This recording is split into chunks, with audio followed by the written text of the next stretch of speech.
Welcome back to Partnerships Unraveled, the podcast where we unravel the mysteries about channel and partnerships on a weekly basis. My name is Efe, and I'll be your host in this episode. I'm excited to announce our special guest, Mike. Mike, how are you doing? I'm doing well. How about yourself? I'm doing great. Yeah, thanks for asking. The weather is getting better. The days are finally getting longer, so doing very well. So I'm very excited for this episode because I think today we're going to discuss a very hot topic, very interesting topic for our audience, which is the how to sell with hyperscalers and the best practices around the cloud marketplaces. So, Mike, could you please give us an introduction? Who are you and what do you do? Yeah, sure. Thank you for again having me on, especially, to your point, as we're, exiting the dark ages of the winter here in New York, we're experiencing very similar warming and then longer days, which is good because I have a little kid at home who doesn't necessarily like to sleep. So any opportunity I have to like get some sunlight really helps me survive these sleepless nights. So, Mike Marzano, I sit here in New York. I lead cloud alliances for Contentsquare.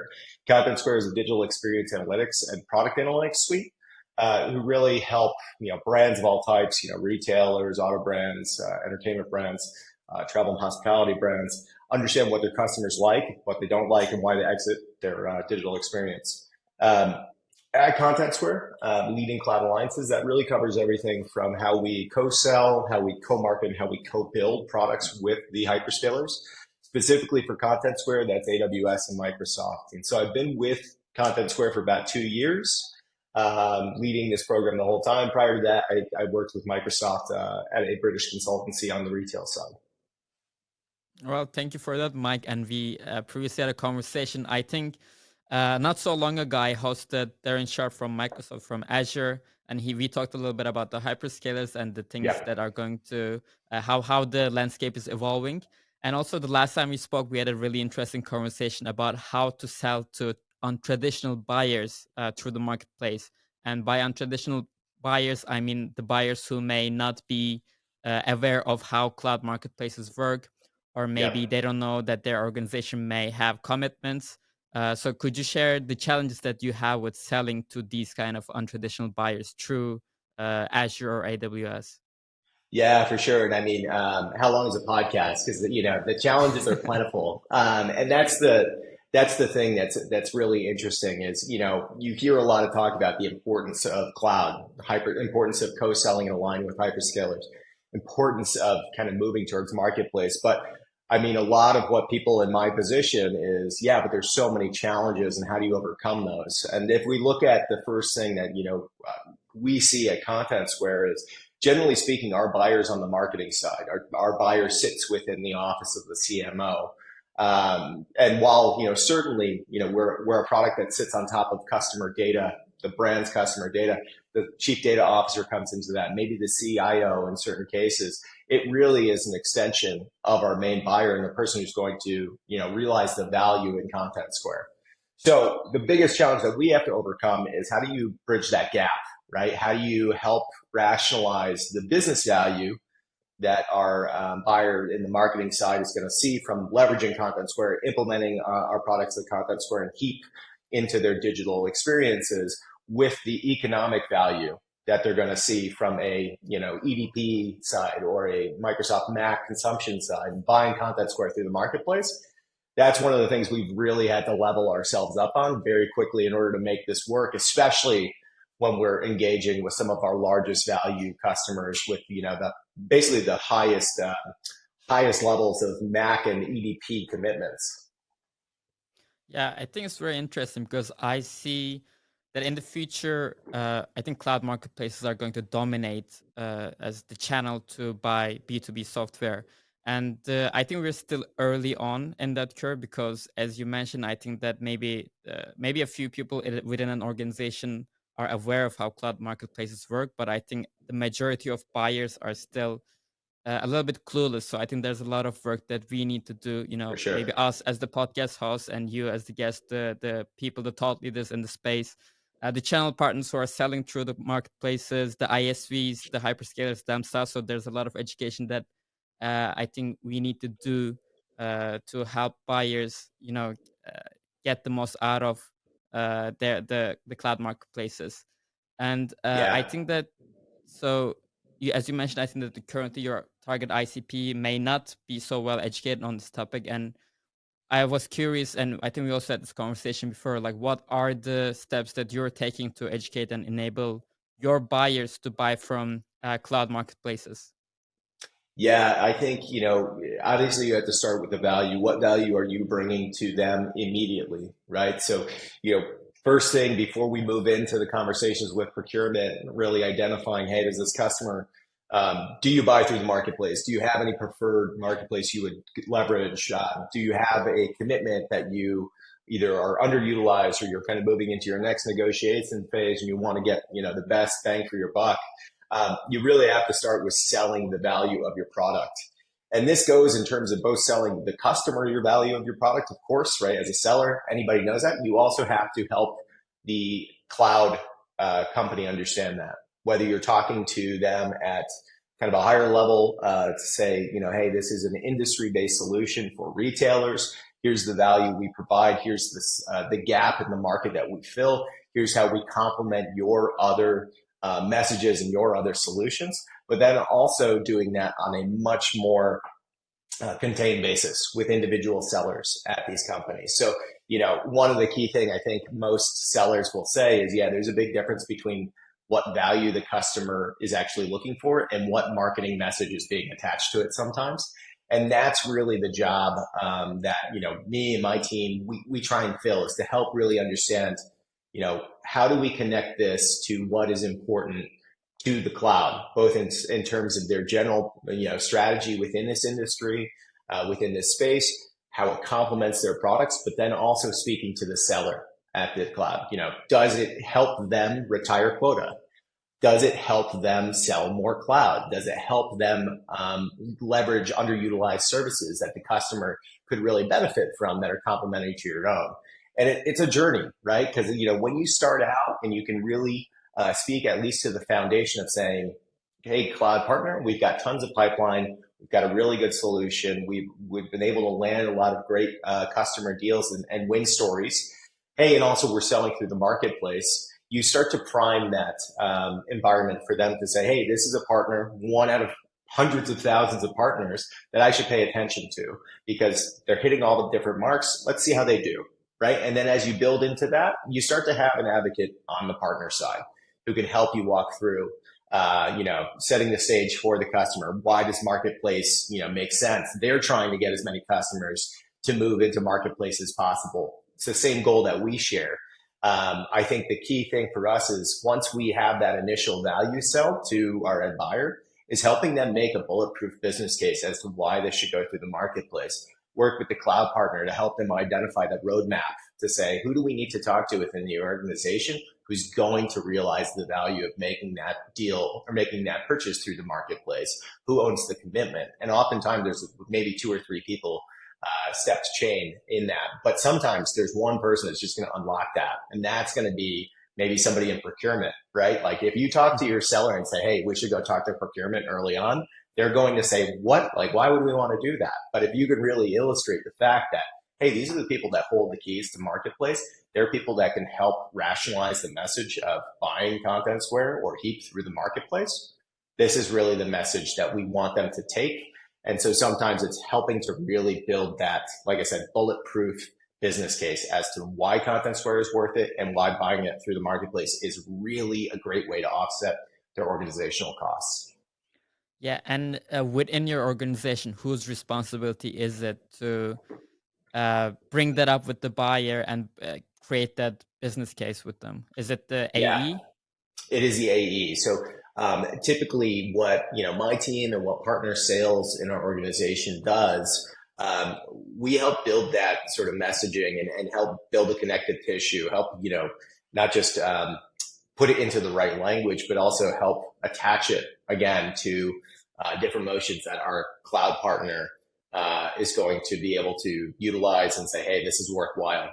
But building the actual business case, that's really where we provide inputs to that case, right? And help, we've got templates that say, if you buy Contentsquare at this much, against your EDP or against your MAC commitment, here's how it's going to look. You're going to get the value of Contentsquare and whatever sort of ROI calculator that we would do internally for, the business projects that they have with the, retirement against their spend commitments, right? And it helps them be able to put this as a very clear report card that makes a lot of sense. It's all there on paper, and it's really something that they can go add their level of, hey, I attest to this. This is what we're looking to do for the business. I have a level of budget I want to put to this, and bring it forward to the people who can help make that transaction happen. Yeah.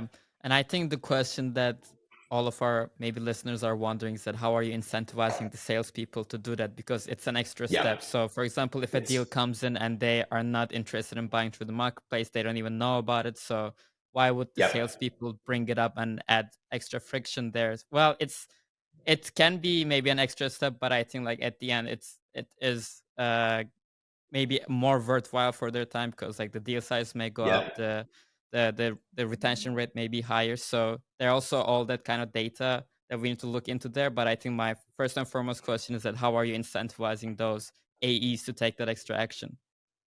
Yeah, I mean, simple answer is, remove barriers, don't create them. When you're introducing a new process, you're introducing a new avenue, you're introducing new stakeholders to the map that a salesperson has to engage on in order to make a sale happen, they're immediately going to be like, wait, what? I don't, nope, I've done this for a while. I'm going to go the route I know I can go. If marketplace makes sense, we'll do it at the end. That is not going to help you basically maximize the benefits of, working with cloud partners. So what we have done is said, what are things in our power, right? What expectations can we set? I think that's a really good key thing, is helping them understand what can we expect from a co-sell? What can we expect from a cloud partner within a sales cycle that looks like this? But then removing those barriers. So the first thing that we do is Contentsquare eats the transaction fee of both AWS and Microsoft. And that ranges from 1.5% on the renewal in AWS up to 3% on a new business deal, 3% across the board within Microsoft. That, luckily we're a high margin business, right? Like we can make that happen. It doesn't really hurt us. We see the benefits of leveraging the marketplace is much higher than, the potential cost cut. But the key thing there is our seller knows if we are competing with our competitors on price, this is not something that's going to provide an additional blocker. The customer is not going to see that 3% added to the bill, and our seller is not going to see that 3% deducted from their revenue recognition. Second thing that we do, the other thing, and this is, I think probably the most, one of the second most important pieces here is we actually incentivize individual deals, right? So if our sales rep goes through marketplace, we will pay them an additional spiff if that deal is over a certain amount. Like for us, hey, that deal is over 60K. It's going through the marketplace. It is software as opposed to, being services or anything like that. And then we also say, hey, and then if you record a win story and you share that out with the sales organization, that's 2 to 3 minutes, we will pay you an additional $500, right?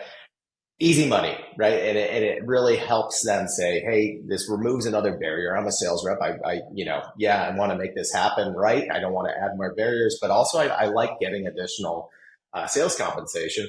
This is a really easy way to help make that atmosphere as friendly for doing something different that you're going to find for a sales rep. Yeah, I love that, to be honest. And I think that it's not only you internally incentivizing and helping the AEs, but also they get the help from, for example, AWS or Azure as well. Because you mentioned, for example, then they may sometimes like hop on a call together and then talk about some of the accounts, or maybe they can discuss if that organization has marketplace commitments or not. So maybe could you share a little bit about what kind of data does the hyperscalers provide to you, and then what does that call selling motion really look like? Yeah, and I would say the first thing, again, getting back to the expectation setting, is when you're starting out in a co-sell journey with the cloud partners, it's incredibly important that you expect to put in more than you get back. These cloud partners, like the way that they're incentivized is around, partners who are going to sell through marketplace, partners who are retiring, Microsoft, it's called partner reported ACR. Same thing with AWS commitment. Partners who are driving additional cloud consumption. These are the immediate ones that the cloud AEs are going to pay attention to because, hey, this is how their system is set up. So if you are somebody who is, driving relatively modest, cloud consumption, but you have really good revenue retirement against marketplace, you're leaning into marketplace, you've got a great pipeline, you're going to quickly gain a lot of attention as you start to win business and co-sell and retire it and run it through marketplace, retire it against people's quotas. That's when they really start to pay attention. So that would be kind of the first piece that I would say within this. As you start to get into these conversations, I think it's really important that you help your sales reps have these calls. You give them a script, but also you set their expectations. Here's what we can ask. Here's kind of the best practices. It's worthwhile saying, hey, we want to go through the marketplace. Here's the buyer. Here are all the details of the deal. Is there any reason this customer should go through the marketplace, right? And as you start to get into these conversations, you're avoiding things that might necessarily say, a cloud rep is going to say, hey, this is a new partner I've never worked with. Why are they asking me if this customer has a Mac? That's generally speaking a no-no, right? But as you, as both a organization and as sellers, build trust with that partner, they give you more and more access, right? So as you start to work in this, you start to understand, hey, which customers have a cloud commitment? How can I leverage that within a sales cycle where I know the customer wants to buy our product, but this is going to give me an additional avenue to focus on. So I would say, trust and time, right? And you need to build that up. And as you start to get this, what we've done is we basically pulled in all of the data we've mined from our cloud partners over the last 2 years, some other information that we're getting from Built With, some information that we're able to put together from, hundreds of different spreadsheets and map that into our Salesforce that says, hey, this is a Microsoft prioritized account. This is an AWS prioritized account. We know that they have a high propensity to buy through the marketplace, or we might even know that they have a cloud commit based on conversations we've had with that cloud provider. And so what we try to do is say, hey, we're going to revisit the same customer in, probably year over year in certain sales cycles. Next time around, we know all this information. We can route this as a marketplace transaction from the very first conversation we have with the customer, and we can start building that value message to the customer. Hey, if you buy us through the marketplace, here's the value you'll have. We know who the cloud team is, right? So we can go and engage with them and work with them to build that message as well. Yeah, that's very interesting. I learned a lot also when we had our conversation prior to this. I think I learned a lot from you because that whole call selling motion, the things that you can ask to the hyperscalers, I think that was all a bit new to me.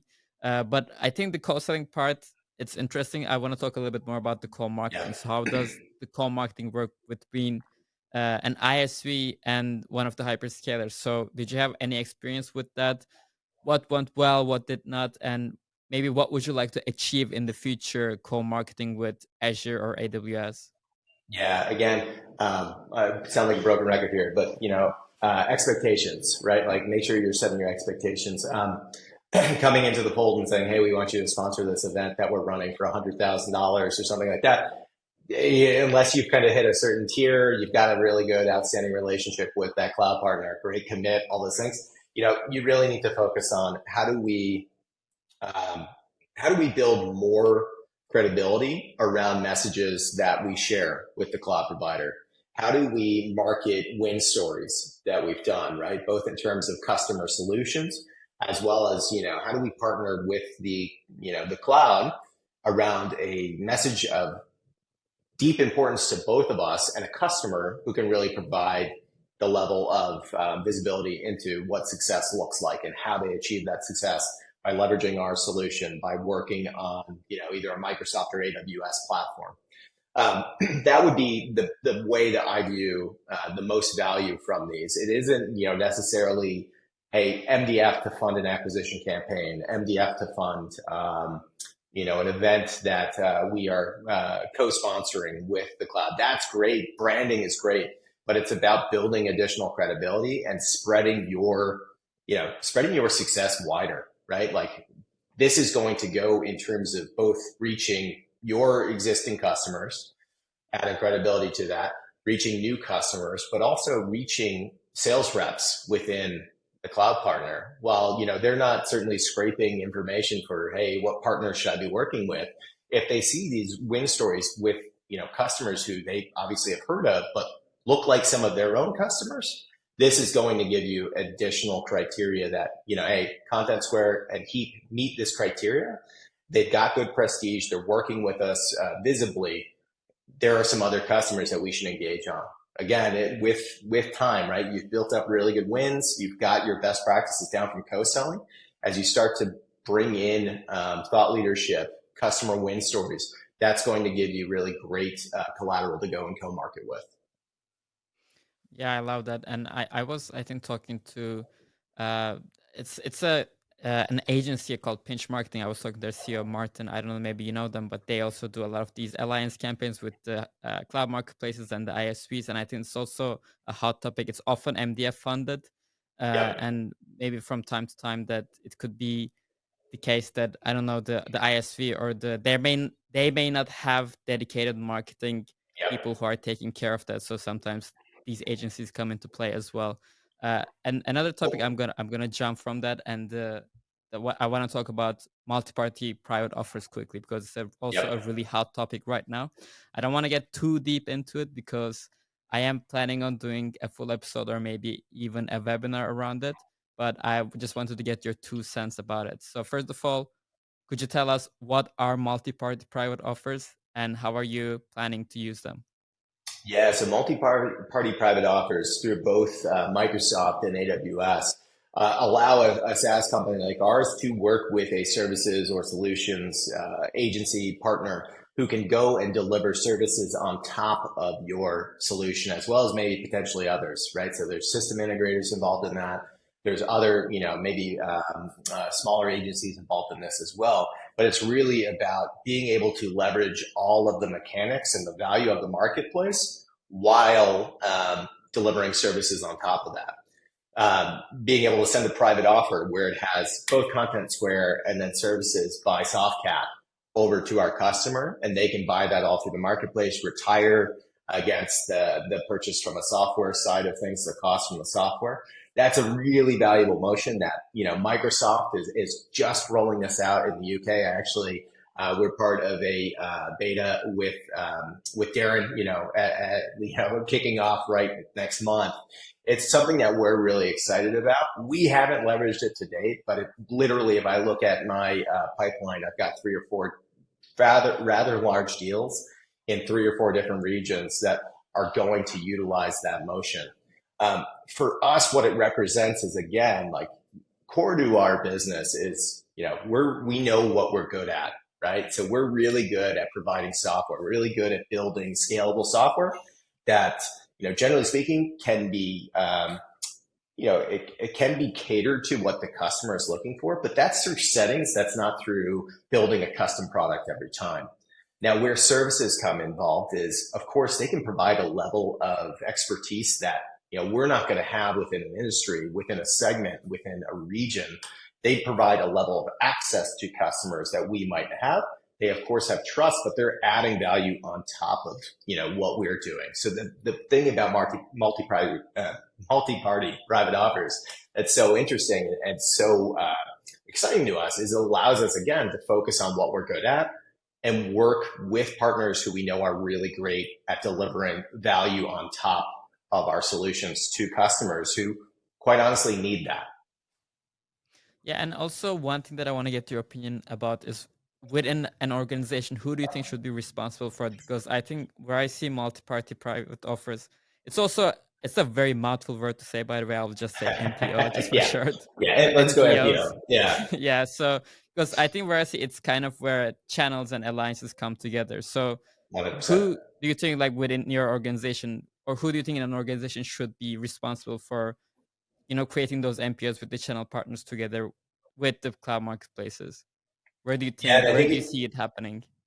yeah, I think it goes back, one of the things that I think where Cloud Partner plays a role in this. And so for us, we have a Cloud Partner program. We have people who help on operations. We have people who help in terms of kind of opening doors within organizations, right? Like going to the Darrens and, the other leaders within Microsoft's to help open up a wider opportunity, whether it's within a specific field or industry team.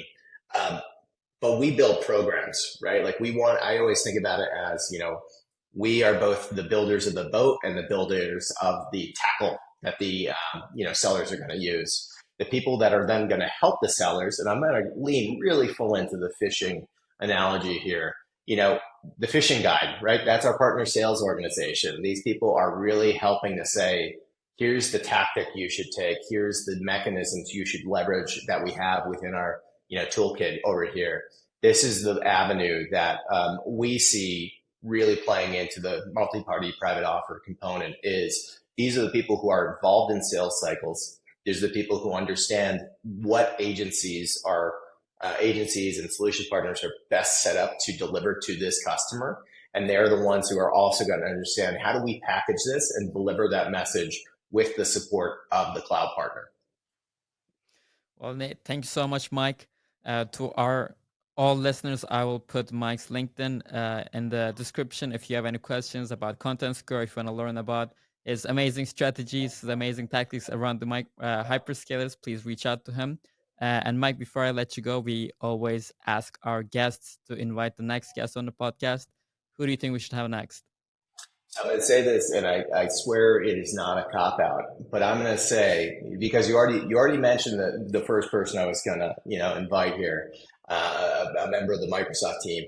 I'm going to say invite Contentsquare's head of partner sales, the guy by the name of Kai Pyatt. And again, it goes to the very last thing we said. Without partner sales, you're not going to have the really crucial component to people who understand the partner programs, the mechanisms that exist, say, with marketplace, the dynamics of solutions partners and channel within the field that they're working.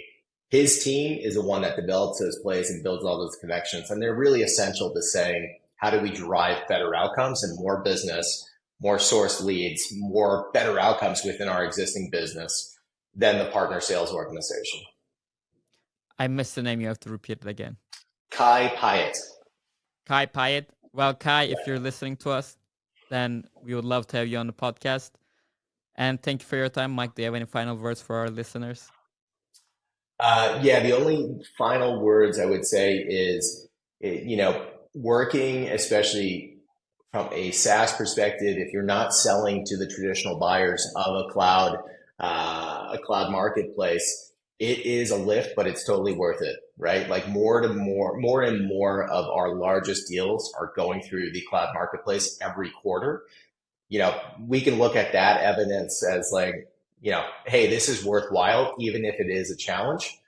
All I can say is, start out, right? Like if you're hesitating because conditions aren't perfect, you're going to be really waiting for a long time. So get in there, start working with it, and connect with other people who are doing it.